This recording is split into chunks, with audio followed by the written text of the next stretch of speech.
Hello uncle lovers, welcome back to my channel. Last part में हमने देखा था सारे लैंड एल्डर्स मिलकर वांग जी से कहते हैं, वांग जी उसे हमारे हवाले कर दो और अभी के अभी हमारे साथ क्लाउड रिसेस चलो। पर वांग जी ऐसा करने के लिए बिल्कुल भी तैयार नहीं था। तभी तीन एल्डर्स वेइंग की तरफ बढ़ते हैं, पर वांग जी उन तीनों को बुरी तरह घायल कर देता है। शिचेन और चिरैन दोनों ही चिल्लाते हुए वांग जी का नाम लेते हैं। तभी एक एल्डर कहता है, हंग गुंजुन, हीलिंग पैट्रियार्क ने तुम्हें भी अपने जैसा बना दिया है। तुमने अपने एल्डर पर हाथ उठाया। वांग जी के हाथ में जो बेचैन थी उससे अभी भी खून बह रहा था और वो गुस्से में उन सब से कहता है, तुम में से कोई भी उसे टच नहीं करेगा। तभी एक एल्डर कहते हैं, वांग जी हम तुम्हें कोई हार्म नहीं पहुंचाएंगे, बस तुम वे वुशन को हमें दे दो और हमारे साथ वापस चलो। वांग जी कहता है, अगर वो जाता है तो मैं भी उसके साथ ही जाऊंगा। वांग जी के हाथ से बुरी तरह खून बह रहा था। अब शिचैन उसे रिक्वेस्ट करते हुए कहता है, वांग जी प्लीज़ ऐसा मत करो। शिचैन की आंखों में आंसू आ गए थे। तभी एक एल्डर कहते हैं, वांग जी हम तुमसे लड़ना नहीं चाहते, पर अगर तुम यही करोगे तो हम तुम पर कोई मर्सी नहीं दिखाएंगे। वांग जी फिर अपनी बात को रिपीट करते हुए कहता है, अगर वो जाएगा तो मैं भी उसके साथ ही जाऊंगा। और उसके बाद हर जगह सिर्फ खून ही खून दिख रहा था। वांग जी ने अपने काफ़ी सारे एल्डर्स को घायल कर दिया था। क्लाउड रिसेस वापस आने पर वो डिसेबल जो वांग जी को कोड़े मारने वाला था उसका नाम लैन शिजैंग था। सारे डिसेबल्स के सामने पहले वांग जी के कपड़ों की फर्स्ट लेयर निकाल दी जाती है और उसके बाद उसके हेड पीस को निकाला जाता है। लैन शिजैंग उसको धीरे धीरे कोड़े मारना शुरू करता है और सारे सेक्ट के मेंबर्स साइलेंटली ये सब देख रहे थे। शिचैन ये सब नहीं देख पा रहा था, उसके फेस पर सिर्फ पेन था। दूसरी तरफ चिरैन खुद को ये सब देखने के लिए फोर्स कर रहा था। उसकी आंखें वाटरी हो गई थी, पर फिर भी वो कुछ नहीं कर सकता था। वांग जी की पूरी बैक पर सिर्फ खून ही खून हो गया था। उसकी स्किन पर परमानेंट निशान हो गए थे जो कभी नहीं जाने वाले थे।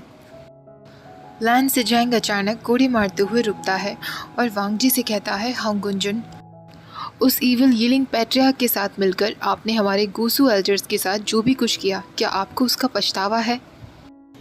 वांग जी एक गहरी आवाज़ में कहता है, वो मेरा सोलमेट है। वो चाहे गलत करे या सही करे, मैं हमेशा उसके साथ खड़ा रहूँगा। शिजैंग फिर से उसे कोड़े मारना शुरू कर देता है। वांग जी को खुद नहीं पता था कि उस दिन के बाद कितने दिनों बाद उसे होश आया था। पर इस बार जब वो नींद से जागता है तो उसके पास शिचैन वहाँ बैठा हुआ था। जिस तरह शिचैन उसे देख रहा था, वांग जी को पता चल गया था कि कुछ ना कुछ तो गलत हुआ है। शिचैन उससे पूछता है, ब्रदर प्लीज़ मुझे बताइए। शिचैन कहता है, वांग जी मुझे माफ़ कर दो।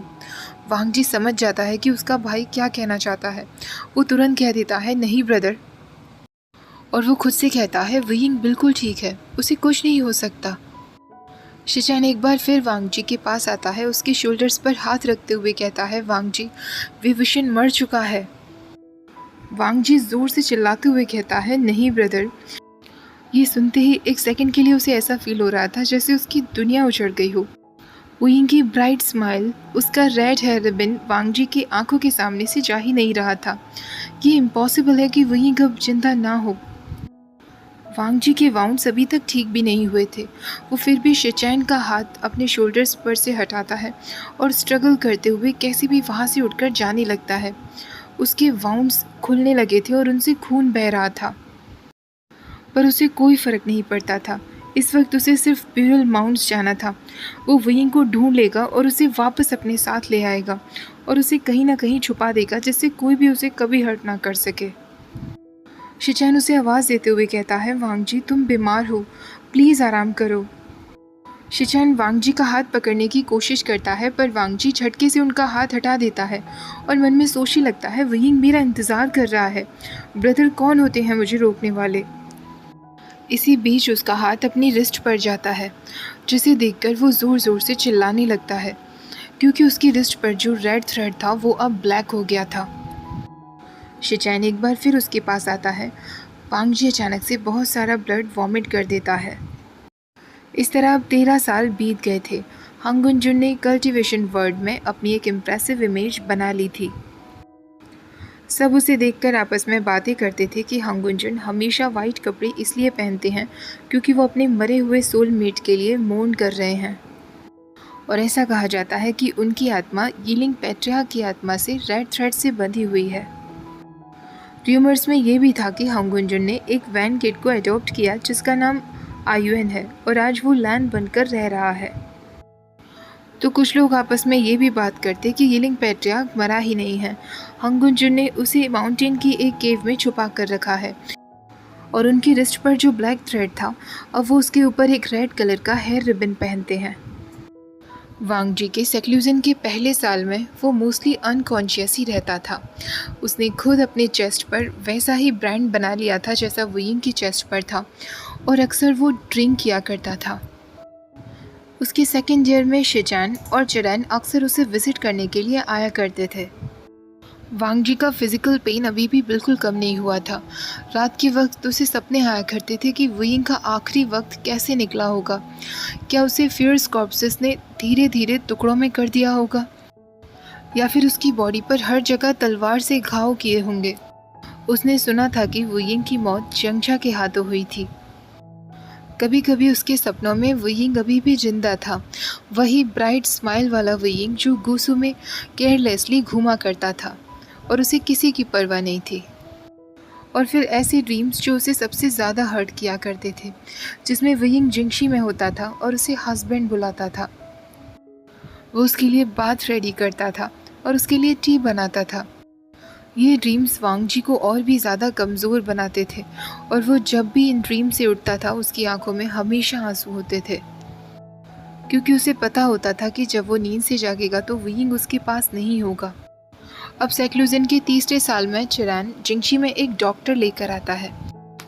वैसे तो वांग जी के वाउंड्स को ट्रीट करने के लिए अक्सर डॉक्टर आते रहते थे, लेकिन इस बार चिरैन एक दूसरे क्लान से एक डॉक्टर को लेकर आया था।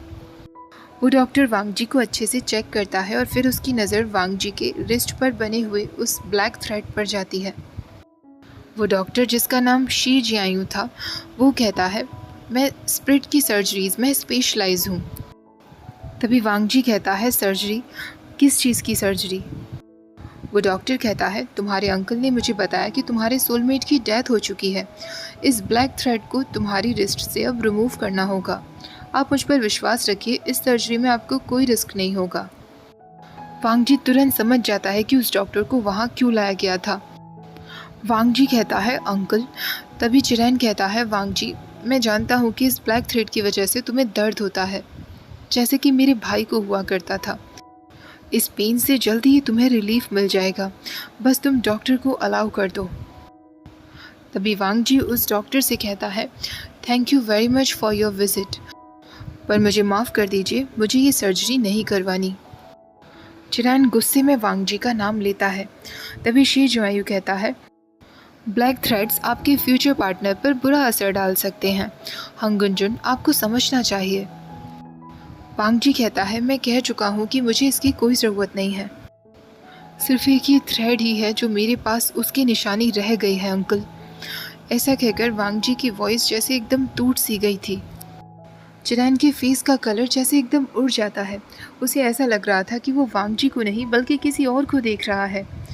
एक ऑफुल साइलेंस के बाद वो डॉक्टर कहता है, शायद कोई मिसअंडरस्टैंडिंग रही है हंगुंजुन, मुझे सिचुएशन ठीक से पता नहीं थी, प्लीज़ मुझे माफ़ करिएगा। ऐसा कहकर वो डॉक्टर और चिरैन दोनों ही वहाँ से चले जाते हैं। शाम के वक्त शिचैन जब उसके पास आता है, वांग जी एकदम साइलेंट था, क्योंकि उसे बिट्रेड फील हो रहा था। उसे ऐसा लग रहा था कि ब्रदर को भी ये सब बारे में पता होगा, ब्रदर को अंकल की इंटेंशंस के बारे में पता होगा, फिर भी उन्होंने अंकल को नहीं रोका। शिचैन वांग जी के साथ बैठकर चाय पीता है और उससे कहता है, वांग जी, शिचैन अब डॉक्टर को यहाँ लाने के लिए तुमसे माफ़ी नहीं मांगेंगे, वांग जी, और उन्हें मैं समझ सकता हूँ कि तुम अभी बहुत पेन में हो। उन्हें लग रहा है कि उन्होंने काफ़ी जल्दबाजी कर दी। विविशन के लिए मौन कर रहे हो। एक बार जब तुम सेक्लूजन से बाहर आ जाओगे, ब्रदर से कहता है, जो तुम्हारे लिए कुछ एक्सपेक्टेशंस होंगी। अगर तुम अब भी अपने साथ इस ब्लैक थ्रेड को रखोगे तो इसका मतलब ये होगा कि तुम कभी भी शादी नहीं करना चाहते। वांग जी को तो जैसे ये सब की बातों की कोई परवाह ही नहीं थी। किसी और से शादी करना उसने कभी भी नहीं सोचा था और उसे ये सोचने पर ही बहुत अजीब फील हो रहा था। शिचैन की बातें उसे और भी ज़्यादा गुस्सा दिला रही थीं। कुछ समय बाद वो शिचैन से हम्बली कहता है, ब्रदर मैं थक चुका हूँ, मैं सोना चाहता हूँ। वांग जी को पता था कि ऐसा कहना बहुत रूड है, पर इस वक्त उसे किसी और चीज़ की परवाह ही नहीं थी। शिचैन एक बार आखिरी बार सॉफ्ट वॉइस में उससे वांग जी कहकर वहाँ से चला जाता है। अब तीसरी साल बाद वांग जी आयुएन से मिलने के लिए अलाउडेड था। आयुएन इन 3 सालों में काफ़ी बड़ा हो गया था। अब वो ब्यूरल माउंट्स वाला वो वाइल्ड टॉडलर नहीं था। जितना वो बड़ा होता जा रहा था वैसे वैसे वो समझदार भी होता जा रहा था। शिचैन ने वांग जी को बताया था कि आयुएन ब्यूरल माउंट्स और उससे रिलेटेड सारी यादों को भूल चुका है। अब एक दिन शिचैन आयुएन को जिंगशी लेकर आता है। आयुएन वांग जी को देखकर कहता है, गुड मॉर्निंग हंग गुंजुन। आयुएन की नज़र वांग जी के फोरहेड रिबन पर जाती है और वो उससे कहता है, जेवुजुन के पास भी ऐसा ही प्रिटी सा रिबन है, ये क्या है गागा? वांग जी उससे कहता है, ये फोरहेड रिबन है, एक दिन तुम्हारे पास भी ऐसा होगा, पर तुम किसी के भी फोरहेड रिबन को टच नहीं कर सकते। आयुएन तुरंत अपना हाथ हटा लेता है जो वो वांग जी के रिबन पर ले जाने ही वाला था और वांग जी से क्यूरियसली पूछता है, लेकिन क्यों? वांग जी उसे एक्सप्लेन करते हुए कहता है, हेडबैंड का मतलब होता है खुद को रेगुलेट करना, इसे केवल फैमिली मेम्बर्स ही टच कर सकते हैं या फिर तुम्हारा सोलमेट। आयुएन कहता है, सोलमेट ये क्या होता है? आयुएन के अंदर हर चीज़ जानने की इस क्यूरियोसिटी को देखते हुए वांग जी सोचने लगता है वो अपनी एज के अकॉर्डिंग भी कितना ब्राइट है। आज विंग उसे देखता तो बहुत प्राउड फील करता। और वो आयुएन से कहता है, एक सोलमेट स्पेशल पर्सन होता है जो इस दुनिया में सिर्फ हमारे लिए बना है। तभी आयुएन की नज़र वांग जी के रिस्ट पर पड़ती है और अगेन वो उस पर हाथ फिराते हुए कहता है कि क्या है गागा? अचानक से वांग जी अपना हाथ गुस्से में हटा लेता है। आयुएन उसे देखकर फ्रीज हो जाता है। वो वांग जी की बड़ी बड़ी आंखों को देखता है जो बहुत ही गुस्से में दिख रही थी। आयुएन तुरंत रोने लगता है। वांग जी उसकी आंसुओं को पोंछते हुए कहता है, मैं नाराज़ नहीं हूँ आयुएन, ये बस एक और चीज़ है जिसे तुम टच नहीं कर सकते। आयुएन भी अपने आंसू पोंछते हुए कहता है, लेकिन क्यों गागा? वांग जी कहता है, ये थ्रेड तुम्हारे सोलमेट का है, तुम्हें पता हो जाएगा जब तुम बड़े हो जाओगे। आयुएन कहता है, मैंने जेवुजुन की रिस्ट पर भी ऐसा एक थ्रेड देखा था, पर उनका किसी और कलर का था। आपका थ्रेड ब्लैक कलर का क्यों है हंग गुंजुन? वांग जी अपनी आंखें बंद करते हुए कहता है, ब्लैक थ्रेड का मतलब आपका सोलमेट जा चुका है। आयुएन कहता है, जा चुका है? आपका सोलमेट क्यों जा चुका है गागा? वांग जी को चेस्ट में एक बार फिर शार्प पेन फील होता है। उसकी आंखों से आंसू आने लगते हैं। वो जेंटली आयुएन के सिर पर हाथ फिराते हुए कहता है, जब तुम बड़े हो जाओगे तुम्हें सब पता चल जाएगा। जैसे जैसे समय बीतता गया था वांग जी आयुएन के साथ समय बिताता था और उसकी स्माइल जैसे वापस आने लगी थी। आयुएन उसे विंग की याद दिलाता था। अब वांग जी का सेक्लूजन ख़त्म हो गया था। उसके मार्क्स धीरे धीरे हील हो गए थे और उसने कल्टिवेशन वर्ड में फिर से अपनी एंट्री ली थी। शिचैन ने भी वांग जी को सेक लीडरशिप्स के काफ़ी सारे टास्क में लगा दिया था। वांग जी अब नाइट हंट्स पर जाने लगा था। एक नाइट हंट के दौरान जब विंग को गए ऑलमोस्ट 6 साल हो गए थे, वांग जी का सामना जंगछा से होता है। वांग जी ने लास्ट टाइम जंगछा को बैटलफील्ड पर ही देखा था। उसके बाद अब वो जंगछा को देख रहा था। वांग जी उससे बात नहीं करना चाहता था। वो अपने रूम की तरफ जा ही रहा था, पर तभी जंगछा उसे एक हार्श वॉइस में कहता है, सेकंड मास्टर लान, आपको देखकर बिल्कुल भी खुशी नहीं हुई। वांग जी उससे सिर्फ सेक लीडर जांग कहता है, उसके आगे वो कुछ नहीं कहता। जंगछा कहता है, हंग गुंजुन आखिरकार युनमग में क्या कर रहे हैं? वांग जी उससे कहता है, मैं नाइट हंट के लिए आया था। जंगछा कहता है, आप अपने इतने पुराने दोस्त के साथ सिर्फ इतने वर्ड्स में ही बातें करेंगे सेकंड मास्टर लान? आप तो बहुत चैटी हुआ करते थे। कैसा रहेगा हम दोनों साथ में ड्रिंक करें और अपने पुराने दिनों को याद करें? सेम शब्द एक बार वियिंग ने वांग जी से कहे थे। उन शब्दों को सुनकर वांग जी को वियिंग की याद आ जाती है। तभी जंगछा कहता है, हंग गुंजुन, मैंने आपके बारे में कुछ इंटरेस्टिंग बातें सुनी हैं। आप हर जगह अपीयर हो जाते हैं, चाहे वो रिमोट प्लेसेस ही क्यों ना हो। कहीं ऐसा तो नहीं कि आप पर्टिकुलरली किसी की तलाश में हैं? वांग जी रिप्लाई करते हुए कहता है, मैंने भी आपके बारे में कुछ इंटरेस्टिंग न्यूज़ सुनी है सेक्ट लीडर जियांग, कि आप किसी को भी हंट करते हैं, कैप्चर करते हैं, इवन उनका मर्डर तक कर देते हैं अगर वो आपके सेक्ट ब्रदर जैसे दिखते हो तो। आप ऐसा क्यों कर रहे हैं? जेंगचा कहता है, तो आज भी हंगुन जुन काफ़ी चैटी हैं, अच्छी बात है। तभी उसकी नज़र वांग जी की रिस्ट पर बंधे हुए रेड रिबन पर जाती है और जेंगचा हंसते हुए कहता है, तो ये बात सच है, आप उसके हेयर रिबन को पहनते हैं। आपको सच में ऐसा लगता है कि वो आपका था? पता नहीं क्यों आप आज भी वाइट कलर पहनते हैं और उसके लिए मौन कर रहे हैं, जबकि उसने आपसे कभी प्यार नहीं किया। वांग जी को बहुत गुस्सा आता है और वो तुरंत बीचन बाहर निकाल लेता है। जेंगचा फिर हंसते हुए कहता है, अच्छी बात है, मैं हमेशा से तुम्हारे साथ एक रियल फाइट करना चाहता था। कम ऑन हंगुनजुन, आप मुझे जान से मारना चाहते हैं ना, तो आगे बढ़िए। तभी वांग जी कहता है, नहीं, मैं कभी भी ऐसा नहीं करूँगा। मुझे लगता है कि आपको जिंदा रहना चाहिए सेक्ट लीडर जियांग। ऐसा कहकर वांग जी आगे बढ़ने लगता है। जेंगचा फिर चिल्लाते हुए कहता है, वो कभी भी तुम्हारा नहीं था। पर वांग जी उसकी बातों का कोई जवाब नहीं देता। ओके गाइज, आज के इस पार्ट को यहीं ख़त्म करते हैं। अब इस फैन फिक्शन का एक लास्ट पार्ट रह गया है जो मैं कल शेयर कर दूंगी। उसके बाद बहुत जल्दी ही हम एक न्यू फैन फिक्शन की शुरुआत करेंगे।